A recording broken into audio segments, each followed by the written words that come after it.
झारखंड विधानसभा का शीतकालीन सत्र शुरू। शोक प्रकाश के दौरान दिवंगतों को दी गई श्रद्धांजलि। 8 दिसंबर को पेश होगा द्वितीय अनुपूरक बजट।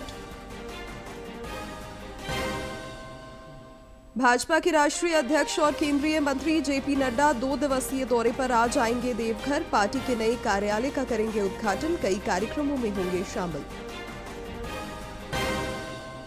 झारखंड उच्च न्यायालय ने पेसा नियमावली लागू करने को लेकर राज्य सरकार से मांगा जवाब। बालू घाटों तथा लघु खनिजों के आवंटन पर रोक बरकरार। और राज्य के 11 जिलों में आज से अगले 3 दिनों तक शीतलहर चलने का येलो अलर्ट। कई हिस्सों में सवेरे और शाम धुंध और कोहरे का भी दिखेगा साया।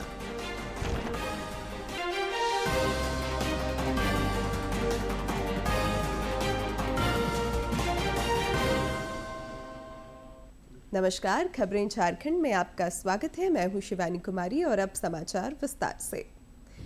संसद के शीतकालीन सत्र का आज 5वां दिन है। दोनों ही सदनों में आज कई महत्वपूर्ण विधेयक सूचीबद्ध हैं। प्रश्नकाल के दौरान शोर शराबे के बीच सदन में कुछ सदस्यों ने विकास और लोकहित से जुड़े सवाल पूछे, जिसका मंत्रियों ने जवाब दिया। पिछले 3 वर्षों में इन दोनों जिलों के अंदर कितनी राशि स्वीकृत हुई और वास्तविक जो खर्च कितना हुआ, क्या सरकार इस बजट को बढ़ाने का प्रस्ताव विचार रखती है क्या? माननीय अध्यक्ष महोदय, माननीय सदस्य ने 2 जिलों के संदर्भ में करौली और भोजपुर के संबंध में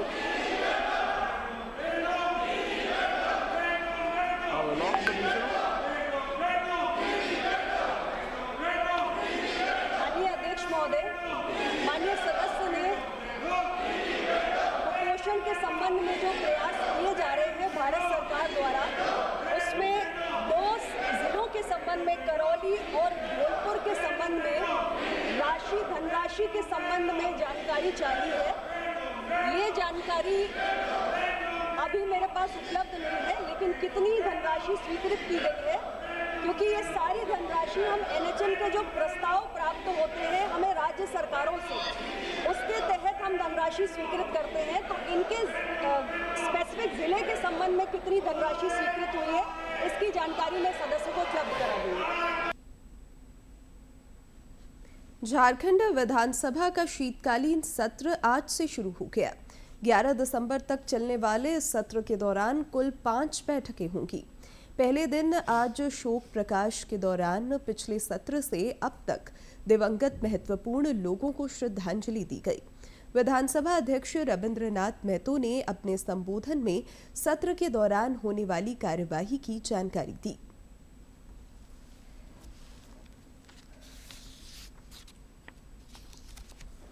माननीय सदस्यगण, यह सदन केवल ईंट पत्थरों का भवन नहीं, यह वो धरोहर है जहां जनता की आशाएं प्रतिध्वनित होती है और लोकतंत्र अपनी सबसे सुंदर अभिव्यक्ति पाता है। सभा की हर आवाज में जनता का स्वर बसता है। यहीं से लोकतंत्र का दीपक हर दिशा में रोशनी देता है। उक्त शीतकालीन सत्र में कुल 5 कार्य दिवस निर्धारित है। इसके बाद 8 दिसंबर से प्रश्नकाल प्रारंभ होगा और वित्तीय वर्ष 2025-26 के द्वितीय अनुपूरक व्यय विवरणी के साथ साथ विनियोग विधेयक का उपस्थापन, उस पर सामान्य वाद विवाद, मतदान तथा तत्संबंधी विधेयक का पारण निर्धारित है। 10 एवं 11 दिसंबर को राजकीय विधेयक तथा अन्य राजकीय कार्य के लिए जाएंगे तथा अंतिम दिवस 11 दिसंबर 2025 को गैर सरकारी सदस्यों के कार्यों के लिए समय नियत किया गया है। इस प्रकार ये सत्र प्रश्नकाल, वित्तीय दायित्वों, विधायी कार्यों और गैर सरकारी संकल्प का यथेष्ट समायोजन है। इससे पहले कल विधानसभा के शीतकालीन सत्र को लेकर सत्ता पक्ष में शामिल झारखंड मुक्ति मोर्चा, कांग्रेस, राष्ट्रीय जनता दल और सीपीआई-एमएल के विधायकों की अहम बैठक हुई। मुख्यमंत्री हेमंत सोरेन की अध्यक्षता में हुई इस बैठक में सत्र के दौरान रणनीति निर्धारण को लेकर चर्चा हुई। इसके अलावा सरकार की उपलब्धियां को सदन में जोरदार तरीके से रखने का निर्णय हुआ।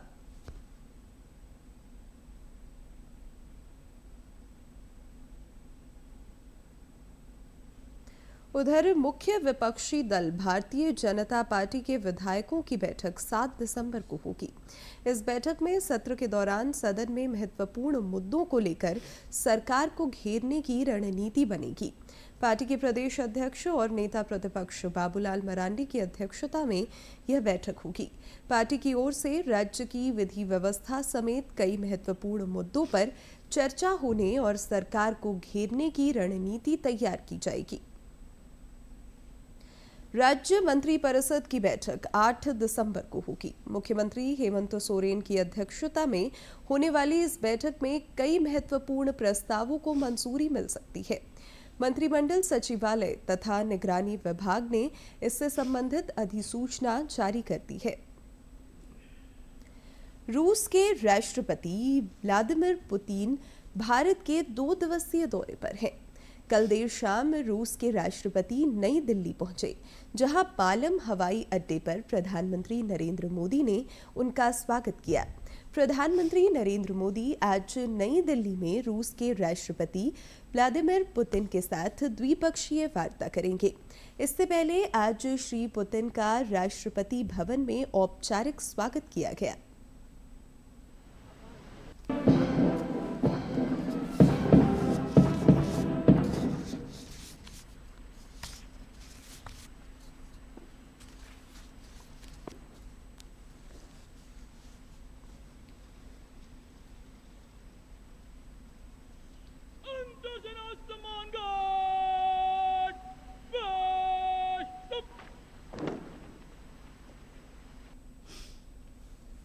रूस के राष्ट्रपति व्लादिमीर पुतिन के सम्मान में प्रधानमंत्री नरेंद्र मोदी ने कल रात्रि भोज दिया।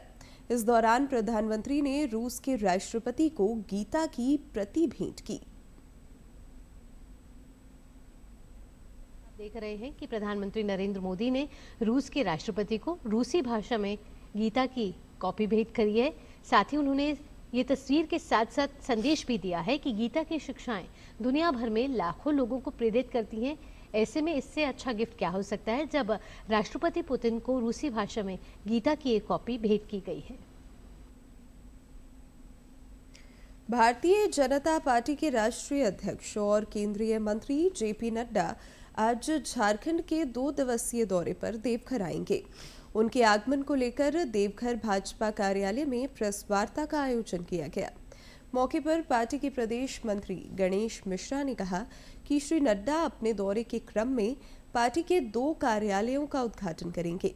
इससे पूर्व वे पार्टी के कोर कमेटी के साथ बैठक करेंगे और कार्यकर्ता सम्मेलन में भी भाग लेंगे।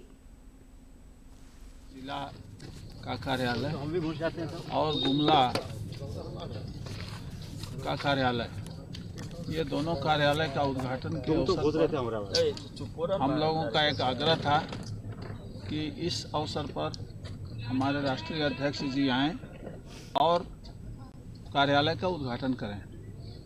अब इसमें उन्होंने आने का हमारा जो न्योता था उसको स्वीकार किया है और वो 5 तारीख को संध्या समय यहाँ पर देवघर में प्रवेश करेंगे।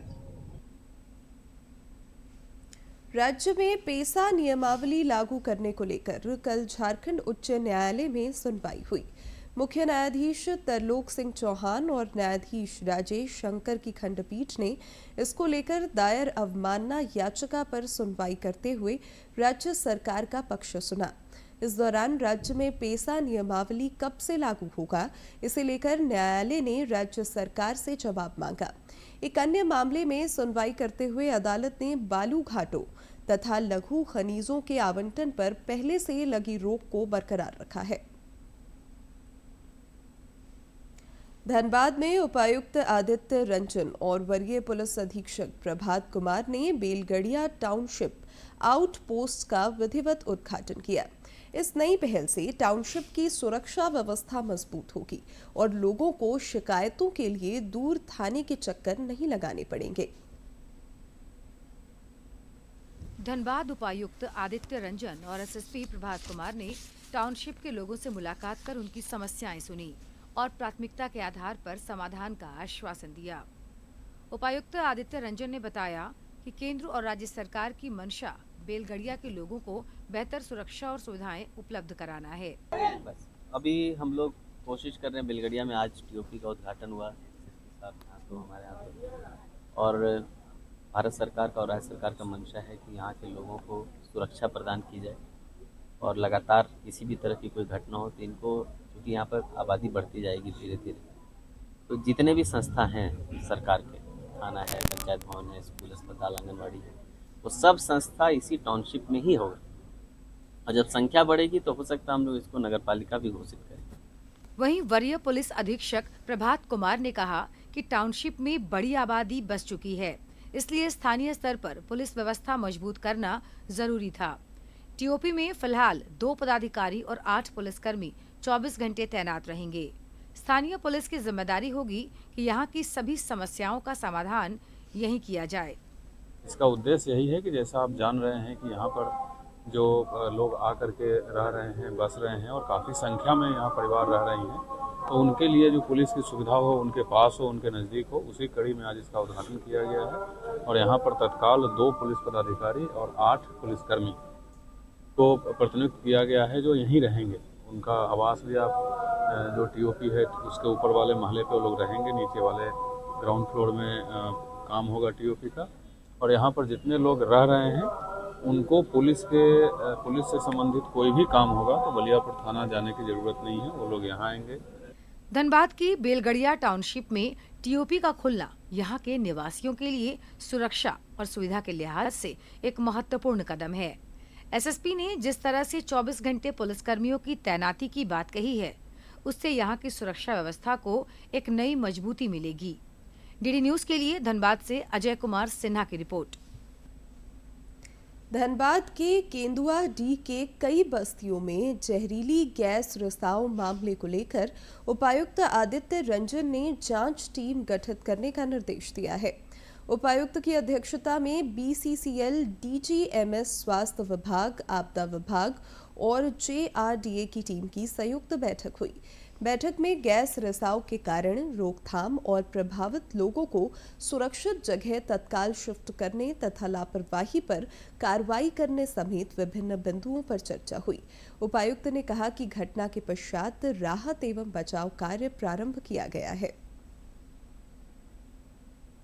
समाधान कुछ मिले तो जो वहाँ पर लोग बहुत सालों से रह रहे हैं उनके लिए हम लोग जो बेस्ट हो सकता है शिफ्टिंग को लेके, मुआवजा को लेके, वो हम लोग उसी के लिए आज बैठक रखे हैं। बैठक में जो निर्णय होगा उसके आलोक में। रिजर्व बैंक ने आर्थिक विकास को और बढ़ावा देने के लिए आज ब्याज दर में 25 आधार अंकों की कटौती करते हुए इसे 5.25 कर दिया। रिजर्व बैंक के गवर्नर संजय मल्होत्रा ने चालू वित्त वर्ष की 5वीं द्विमासिक मौद्रिक नीति में इस निर्णय की घोषणा की। इससे आवास, ऑटो और वाणिज्यिक सहित विभिन्न ऋण सस्ते होने की उम्मीद है। And facilitative monetary and financial conditions supported by benign inflation. High-frequency indicators suggest that domestic economic activity is holding up in Q3. There are some signs of weakness in few leading indicators.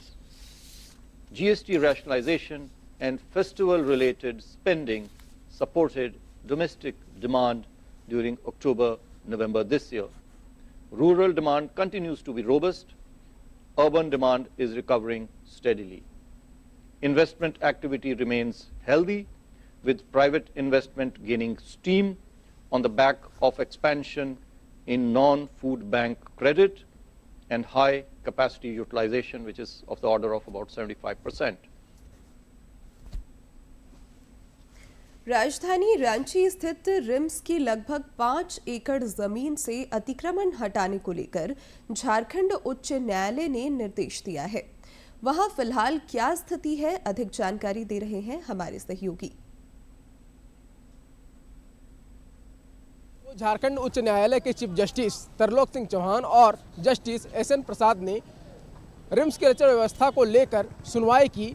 एक याचिका पर सुनवाई करते हुए उन्होंने यहाँ के अतिक्रमण को लेकर भी सुनवाई की है। आपको बता दें कि रिम्स के गेट के पास से ट्रामा सेंटर तक जो अतिक्रमण किया गया था उसे हटाने को लेकर 72 घंटे के अंदर आदेश दिया गया था और इसके अलावा अदालत ने स्पष्ट कहा था कि अगर 72 घंटे के अंदर अतिक्रमण नहीं हटता है तो वैसी परिस्थिति में रांची के जो वरीय पुलिस अधीक्षक हैं वो पर्याप्त मात्रा में सुरक्षा बलों के साथ यहाँ से अतिक्रमण हटवाने का प्रयास करेंगे। हालांकि इसके पहले हम देख रहे हैं कि बहुत हद तक रिम्स परिसर में अतिक्रमण हट चुका है और जो ठेले खोमचे या इस तरह के जो भी चीज़ लगाए जाते थे जिससे यातायात गतिविधियों में परेशानी होती थी, इसके अलावा जो मरीजों को लाने वाले एम्बुलेंस होते थे उन्हें भी मशक्कत करनी पड़ती थी।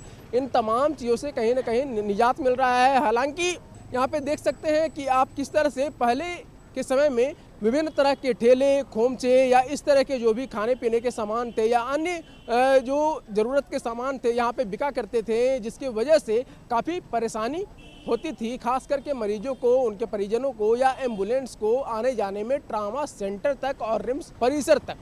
लेकिन इन 72 घंटों के अंदर काफ़ी हद तक हम देख सकते हैं कि रिम्स परिसर को अतिक्रमण मुक्त कराने का प्रयास जिला प्रशासन ने किया है, पुलिस ने किया है और फिलहाल स्थिति सामान्य नजर आ रही है। DD न्यूज रांची के लिए सहयोगी विकास कुमार के साथ मैं प्रणय प्रबोध, धन्यवाद। देवघर श्रावणी मेले में प्रसाद के रूप में बिके पेड़े में गंभीर मिलावट का खुलासा हुआ है। रांची स्थित राज्य खाद्य जांच प्रयोगशाला की रिपोर्ट में 100 ग्राम पेड़े में 15% मिट्टी पाई गई है। जुलाई में खाद्य सुरक्षा विभाग ने मेले में छापेमारी कर 69 सैंपल लिए थे जिनमें यह मिलावट सामने आई है। अधिकारियों के अनुसार यह पहली बार है जब पेड़े में मिट्टी मिली है, जबकि पहले सिंथेटिक खोआ ही पाया जाता था। सैंपल की जांच में 5 महीने लग गए और अब विभाग आगे की कार्रवाई की तैयारी में है। एक राष्ट्र एक चुनाव पर संयुक्त संसदीय समिति की कल महत्वपूर्ण बैठक हुई। संयुक्त समिति के अध्यक्ष PP चौधरी ने कहा कि एक राष्ट्र एक चुनाव का विचार देश के हित में है क्योंकि यह कई समस्याओं का समाधान करेगा। कि जो आयोजन किया गया जिसमें विधि आयोग के अध्यक्ष दिनेश माहेश्वरी सहित विधि आयोग के सदस्यों ने भाग लिया और एक राष्ट्र एक चुनाव प्रस्ताव की व्यवहार्यता, निष्पक्षता और संवैधानिक वैधता को लेकर अपने सुझाव दिए। बैठक के बाद JPC अध्यक्ष PP चौधरी ने बताया कि एक राष्ट्र एक चुनाव को लेकर लगातार समिति राय ले रही है। विधि आयोग का सुझाव JPC के लिए महत्वपूर्ण है। गौरतलब है कि 1 नेशन 1 इलेक्शन की समय सीमा संसद के बजट सत्र के दूसरे हिस्से के अंतिम सप्ताह के पहले दिन के लिए बढ़ा दी गई है। 1 नेशन 1 इलेक्शन का ये सब्जेक्ट और देश के हित में है होना, क्योंकि इससे बहुत सारी जो तकलीफें हैं वो ख़त्म हो जाएगी, चाहे इकोनॉमिक एस्पेक्ट हो चाहे गवर्नेंस का हो। तो इसीलिए सारे मेंबर्स अभी तो अपने क्वेश्चन पूछ रहे हैं कॉन्स्टिट्यूशनलिटी वगैरह पे, तो बहुत ही अच्छी तरह से एग्जामिन हो रहा है। कमेटी सबको बहुत सफिशिएंट टाइम दे रही है अपनी बात बताने के लिए। केंद्र सरकार की महत्वाकांक्षी प्रधानमंत्री मुद्रा योजना ने देश के कई युवाओं की तकदीर बदल दी है। राजधानी रांची के कृष्ण कुमार भी ऐसे ही युवाओं में से हैं जिन्होंने इस योजना का लाभ उठाया है।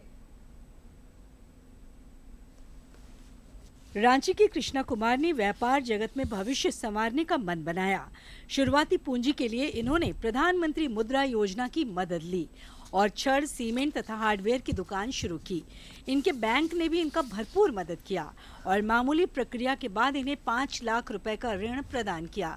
कृष्णा की अटूट मेहनत रंग लाई और बैंक का भरोसा जीत कर ये अपना व्यापार बढ़ाते गए।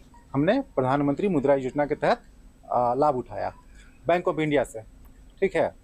तो उस समय हमने छड़ और सीमेंट का और हार्डवेयर सैनिटरी का एक छोटा सा दुकान किया और डेवलपिंग एरिया था। तो उसके बाद धीरे धीरे हमारा परफॉर्मेंस बहुत बढ़िया रहा। हमारा बिजनेस यहाँ पे आसपास के लोगों का सहयोग से बढ़ते गया और हमारा टर्नओवर भी बहुत अच्छा रहा। केंद्र सरकार का आभार जताते हुए कृष्णा कहते हैं कि व्यापार में अपना भविष्य तराश रहे युवाओं के लिए प्रधानमंत्री मुद्रा योजना किसी वरदान से कम नहीं है। वो कहते हैं कि कोई भी युवा यदि व्यापार शुरू करना चाहता है तो उनकी पूंजी की चिंता को प्रधानमंत्री मुद्रा योजना ने दूर कर दिया है। ये योजना छोटे कारोबारियों के लिए वित्तीय सहायता का एक मजबूत आधार बनी है। प्रधानमंत्री मुद्रा योजना के तहत फिर उसके बाद बैंक ऑफ इंडिया ने हमारा 15 से 60 लाख का बढ़ा दिया। उसके बाद हमने बिजनेस को और आगे बढ़ाया, टर्नओवर हमारा बढ़ते गया। बहुत अच्छा, बैंक वाले ने देखा इनका टर्नओवर बहुत ज़्यादा है तो 60 से उन्होंने 1 करोड़ 30 लाख का हमारा सीसी इन्हेंस कर दिया, जिसके बाद दिन पर दिन हमारा प्रगति हमारा और हमारे दुकान का होते गया। बैंक ऑफ इंडिया की प्रबंधक राहुल कुमार बताते हैं कि कृष्णा की तरह ही उनके पास ऐसे कई उदाहरण हैं जिन्होंने प्रधानमंत्री मुद्रा योजना की मदद से सफलता की ऊंचाइयों को छुआ है। वो कहते हैं कि बैंक के लिए ऐसे युवाओं को समर्थन देना गर्व की बात है, जो आज खुद सफल होने के साथ साथ कई दूसरे लोगों को भी रोजगार दे रहे हैं। वो अपने अंदर कम से कम 10 लोगों को एम्प्लॉय रखते हैं, तो कहीं ना कहीं आपने एक छोटे पैमाने से जहां से लोन से स्टार्ट करा था और आज जो है आप उसको धीरे धीरे ग्रोथ कर 1 करोड़ के लोन तक पहुंचा लिए हो, तो कहीं ना कहीं उस इंसान की मेहनत और सरकार का सपोर्ट और बैंक का सपोर्ट सभी साथ में। ऐसे अनेकों उदाहरण हैं जिनके लिए प्रधानमंत्री मुद्रा योजना लाइफ चेंजर साबित हुआ है। कृष्णा जैसे युवाओं की मेहनत और सूझबूझ से कई दूसरे बेरोजगार हाथों को भी काम मिल रहा है। ये योजना देश की आर्थिक प्रगति में युवाओं की भागीदारी को सुनिश्चित कर रही है। डीडी न्यूज के लिए रांची से अवधेश गौतम की रिपोर्ट। और अब बात मौसम की। मौसम विभाग ने राज्य के 11 जिलों में आज से अगले 3 दिनों तक शीतलहर चलने का येलो अलर्ट जारी किया है। इन जिलों में रांची, रामगढ़, बोकारो, खूंटी, सिमडेगा, गुमला, लोहरदगा, लातेहार, चतरा, पलामू और गढ़वा शामिल है। इस दौरान राज्य के कई हिस्सों में सवेरे और शाम धुंध और कोहरा छाया रहेगा। इधर रांची जिला प्रशासन ने ठंड को देखते हुए शहर के चौक चौराहों के साथ ग्रामीण इलाकों में अलाव की व्यवस्था की है। काशी तमिल संगमम का 4था संस्करण चल रहा है। इस दौरान विविध गतिविधियां आयोजित हो रही हैं। संगमम 4.0 के प्रतिभागियों के लिए गुरुवार का दिन संस्कृति, आस्था और अध्यात्म का अनूठा संगम बन गया।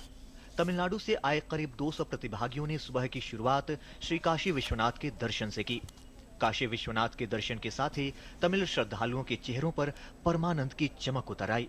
नमः पार्वती पतये, हर हर महादेव के नाद से पूरा परिसर आध्यात्मिक ऊर्जा से भर उठा। इसके बाद कारवां पहुंचा अन्नपूर्णा माता मंदिर। यहाँ प्रसन्नता और श्रद्धा का भाव और भी गहरा दिखा। फिर यात्रा बढ़ी विशालाक्षी मंदिर की ओर, जो तमिल श्रद्धालुओं के लिए विशेष महत्व रखता है। इन मंदिरों में दर्शन के बाद कई प्रतिभागियों की आंखें नम थीं, मानो वर्षों की मनोकामना आज पूरी हो रही हो। दक्षिण भारत के कोने में रखने वाले ग्रामीण लोगों को ऐसा मौका देने वाले हमारे गवर्नमेंट को, हमारे मोदी जी को बहुत बहुत धन्यवाद बताती। गंगा दर्शन घाट पर कदम रखते ही मानो तमिलनाडु से आए मेहमानों को आध्यात्मिक सुकून मिल गया हो। गंगा की हवा, शांत लहरें और काशी की सहज मुस्कान, सब कुछ उनके भीतर उतरता हुआ सा लगा। I am really honored and privileged to be on this holy place of Varanasi, Kashi. On behalf of Kashi Tamil Sangam, we place our gratitude to our honorable Prime Minister Narendra Modi ji. इतना वेलकम दे रहे हैं, हमको बहुत खुश आ रहे हैं। लोग ऐसे भी है, क्योंकि जब हम बाहर से देखते हैं ना, क्या है इन लोगों का, अगर तमिल हम बोलते हैं हमको तो कैसे वेलकम करेगा, ऐसा बिल्कुल हमको ऐसा फील नहीं आ रहे हैं। हम सोच रहे हैं हम इधर ही है, हमारे साउथ इंडिया में ही है, तमिल में ही है, क्योंकि सब ऐसे ही like we feel all united. यात्रा के अंत में सभी प्रतिभागियों ने नमो घाट का दौरा किया। यहाँ लगे विशेष स्टॉलों पर तमिलनाडु और काशी की साझा सांस्कृतिक विरासत सजी हुई थी। कहीं बनारसी बुनकर अपनी महीन कला बुन रहे थे, तो कहीं तमिलनाडु की पारंपरिक वस्तुएं दर्शकों को अपनी ओर खींच रही थीं। इस शानदार अनुभव को तमिलनाडु से आए मेहमानों ने अपने मोबाइल कैमरों में कैद कर लिया। काशी तमिल संगमम 4.0 के तहत भाग लेने वाले तमाम प्रतिभागियों के लिए ये एक अविस्मरणीय क्षण है, जहां वो एक और काशी की आध्यात्मिक शक्ति से रूबरू हो रहे हैं, वहीं दूसरी तरफ वो तमिल और काशी की संस्कृति को भी आत्मसात कर रहे हैं। ये कुल मिलाकर एक भारत श्रेष्ठ भारत के मंत्र को और मजबूत आधार दे रहा है। अपने सहयोगी संदीप के साथ चंद्रशेखर, डीडी न्यूज, नमो घाट, वाराणसी। केंद्र सरकार ने देश के श्रमिकों को एक बड़ी सौगात देते हुए 29 पुराने श्रम कानूनों को समाहित कर 4 नए लेबर कोड लागू कर दिए हैं। 21 नवंबर से पूरे देश में प्रभावी हुए इन नए श्रम संहिताओं ने सरायकेला खरसावां जिले के औद्योगिक क्षेत्र में भी नई उम्मीद और उत्साह पैदा किया है। सरकार का कहना है कि नए लेबर कोड देश के श्रम ढांचे को आधुनिक, पारदर्शी और अधिक श्रमिक हितैषी बनाने की दिशा में बड़ा कदम है। सरायकेला खरसावां के औद्योगिक इलाकों में काम करने वाले श्रमिकों का मानना है कि नए प्रावधानों से न केवल पारिश्रमिक से जुड़े नियम सरल होंगे, बल्कि ओवरटाइम से लेकर सामाजिक सुरक्षा तक उनका संरक्षण और मजबूत होगा। जो लेबर कानून आया है, ये बहुत अच्छा कानून है। लेबर का गरीबों का हित के लिए है, इसलिए मोदी जी को हम लोग बोलते हैं, मोदी जी गरीबों के लिए बहुत सोचते हैं। मोदी जैसा प्रधानमंत्री शायद कोई देश में होगा। हम लोग का सौभाग्य है कि प्रधानमंत्री हमारा मोदी है और मोदी गरीबों के लिए बहुत सोचते हैं। लेबर संशोधन कानून आया हुआ है सबके हित में। मोदी जी के तरफ से सब लेबर अच्छे से काम दाम करें और अच्छे से रोजगार करें। गरीब को इस कानून से सबको अपना अधिकार और हक प्राप्त होगा। औद्योगिक क्षेत्र में काम करने वाले श्रमिकों का कहना है कि समय पर भुगतान, ओवरटाइम के स्पष्ट प्रावधान और सुरक्षा से जुड़ी नई व्यवस्थाएं उनके कार्यस्थल को अधिक सुरक्षित और भरोसेमंद बनाएंगी। गिग और प्लेटफॉर्म वर्कर्स को भी पहली बार औपचारिक श्रम ढांचे में शामिल किए जाने से यहाँ के श्रमिकों में खासा उत्साह दिख रहा है। लेबर के लिए बहुत अच्छा कानून आया है, सबके हित में है। पहले था कि ये हम लोग जो ओवर टाइम करते थे उसका आपको हाजिरी मिलता था, अब है कि डबल मिलेगा। हम इन नए कानून से बहुत ही ज़्यादा हम लोग खुश हैं। हमारे देश में जितने भी मजदूर हैं उनको इससे फायदा होगा। सरकार का दावा है कि नए लेबर कोड से उद्योगों और श्रमिकों के बीच संबंध और अधिक सुगम होंगे।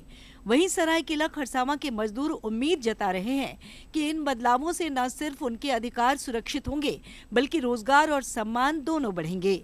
डीडी न्यूज के लिए सरायकेला खरसावां से अनूप कुमार की रिपोर्ट। मध्य प्रदेश के इंदौर में आयोजित राष्ट्रीय स्कूली एथलेटिक्स प्रतियोगिता में झारखंड के खिलाड़ियों का उम्दा प्रदर्शन जारी है। प्रतियोगिता में झारखंड की अंडर 14 बालक रिले टीम ने शानदार प्रदर्शन करते हुए दौड़ के फाइनल में कांस्य पदक हासिल कर राज्य का नाम गौरवान्वित किया है।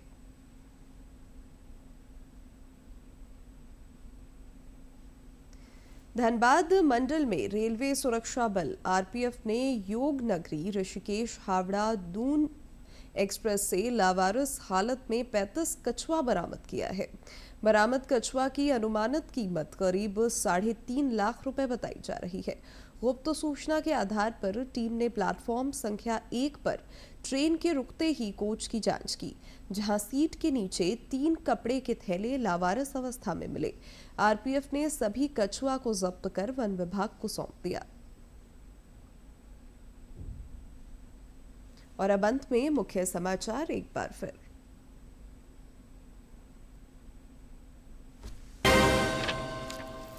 झारखंड विधानसभा का शीतकालीन सत्र शुरू। शोक प्रकाश के दौरान दिवंगतों को दी गई श्रद्धांजलि।